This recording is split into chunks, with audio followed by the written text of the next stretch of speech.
Since 2007, an annual tradition of mine has been to head out west to Moab, Utah for the Easter Jeep Safari. This year's not going to be any different, although there are probably going to be some COVID restrictions that we'll have to adhere to. While the event was canceled last year, it's back on. And so this video is going to be all about what I'm doing to get my 2020 Jeep Gladiator Rubicon ready from the drive from North Carolina all the way to Utah.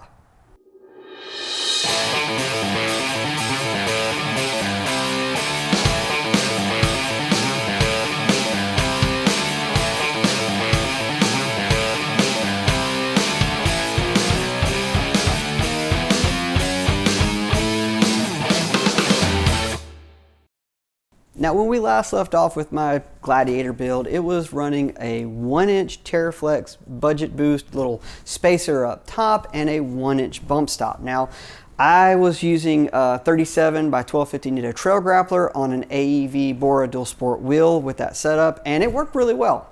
Didn't really have a lot of rubbing issues. I love that sort of low lift, big tire combo. However, heading to Moab, I know I'm going to be getting into more technical trails, and I need, or at least I feel like the Jeep needs to be a little bit higher. So I decided to go ahead and put on a new suspension kit. I installed it here in the garage. I'll have a full breakdown on what I did and how I did it, but what you need to know is I now have a JKS 3-inch lift under this, and I will say it gave me an extra 2 inches of clearance underneath the belly off from what I had with the 37s and the 1-inch. So I'm hoping that little bit of lift is actually going to equate to a hopefully just the belly hitting less off-road. It definitely brought the rear of the truck up too, so that should help with my departure angle on the trail. Now, again, I'll break down all the suspension kit. I'll kind of really be able to tell you a lot about how it rides on road and off after I get back from this big 5,000 mile journey.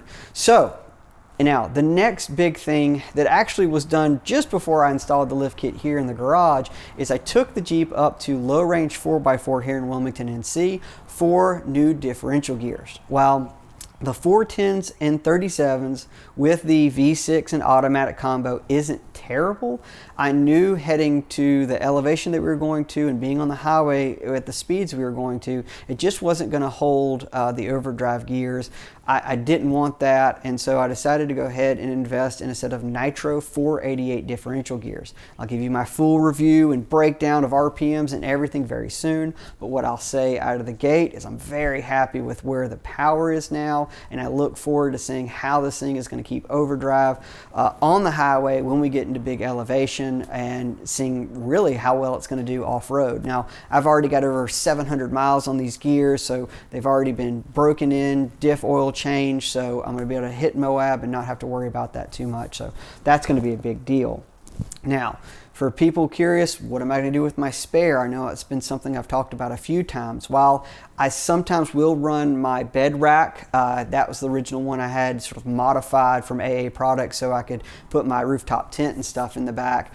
What I decided to do is go ahead and put a bed cover on for this trip. Now, I picked up one from Rugged Ridge. They have a lot of bed cover options, but I wanted one that would fold, and I wanted one that was a hard cover. Now, typically I actually really like these soft roll covers because they allow me to put my dirt bikes in the back easily, and they're a little bit lighter and easier to remove.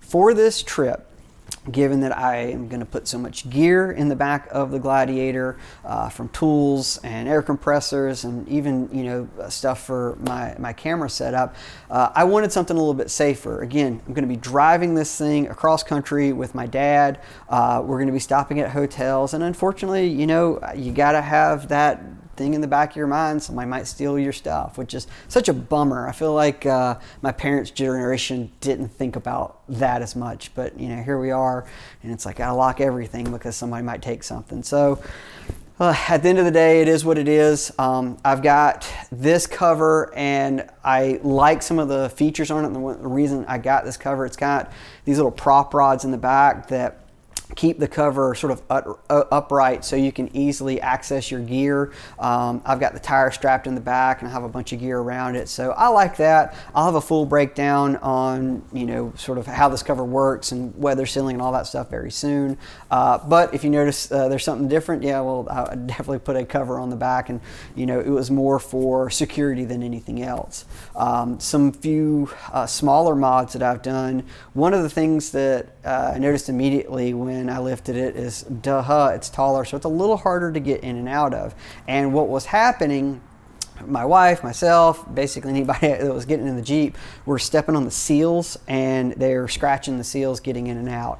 Now I've got a 6-year-old and a 3-year-old that both are very independent, and so they were climbing in and out of this thing pretty aggressive. And so I said, you know what, let's go ahead and invest in a set of seal guards. I picked them up the same time I got my bed cover from Rugged Ridge. Pretty inexpensive. You can see, I'll pan to a little video clip here of how kind of scratches I was already get from not having it. And so having these seal guards, really simple install. They go with the actual door seal itself, and it's just adhesive on the back. It's like a 3M automotive adhesive. You line it up, you press it down. It's not a complicated install, but it really does work pretty well for kind of keeping you from scratching up the paint so much. So little something silly, but something that needed now that this thing was boosted a little bit higher. Now, just like any other off-road rig that I'm going to be taking on a trip, one of the things that I like to do before I take off is get underneath and not only tighten the bolts, make sure everything's where it should be, but paint mark all the bolts. Now this is going to make it a lot faster, where if I do have a problem, a wobble, a pop, a clank, anything, I can easily see that the bolt is still tight if the paint mark is still aligned. So spent a little time doing that. I went ahead and changed the oil. Given this trip is less than 5,000 miles round trip, I don't think that's going to be an issue with the synthetic oil. So you know, not sweating that. That's all done. I'll probably pump up the tires to about 32 psi. That's fine for highway pressure. Still keeps it where it's a nice even contact patch, and really that's about it. I've got to figure out all of my tools here. I'll grab a few specialty tools that I'll need, probably bring my impact, and you know, we've gone over sort of some of the things that you have to have for the trail, and I'll link to a little video here. Just go over the basics. You know, Moab, you can spend a lot of time on a trail by yourself, and you can get pretty far out. And you know, lots of water is always a huge thing out there, and clothes for sure, because it can be snowing in the morning and just blazing hot by the afternoon. It's kind of a wild place that way. So, you know, just got a few more things to do to get ready. Maybe the last thing, hopefully I'll have some time and go rob my hardtop out of storage, get the hardtop put on here. They're just a little quieter, and obviously it's a little bit better security over the soft top, but that's really it. This thing's kind of ready. Gonna have a lot of fun, hopefully. I'll have my dad out there. This is not his first time out there with me, but this is our first time taking the Gladiator, and it should be a lot of fun. You know, I've taken solid axle 4Runners in the past, Super Duty on 38s. That was a terrible idea. My TJs, JKs, a bunch of different vehicles. Moab's such a good place that it really can kind of be as hard or as easy as you want it to be, and you don't always have to have some crazy rock crawler. I was very tempted to take my S10. I've been doing some work on it with the guys at Low Range. We're fine-tuning some stuff that I really just want to get dialed before take it on a big trip. But ultimately, I'm going to be driving out there with my dad, but I'm actually going to be flying back, and he's going to be driving this thing back. I've got to go back. My wife has to work, and I've got kids to watch, so it is what it is. But I didn't really want to hand the keys to the tow rig and the trailer with the dad and be like, oh, have fun, because anybody that's ever towed cross country knows that everything goes wrong. So I'm gonna go ahead and we're just gonna keep it on the Jeep. This will be easy, and it should be a fun trip. So if you've got any questions for me, you can always find me at Ollie Mansour Editor on Instagram. You can follow along some sort of behind the scenes stuff there.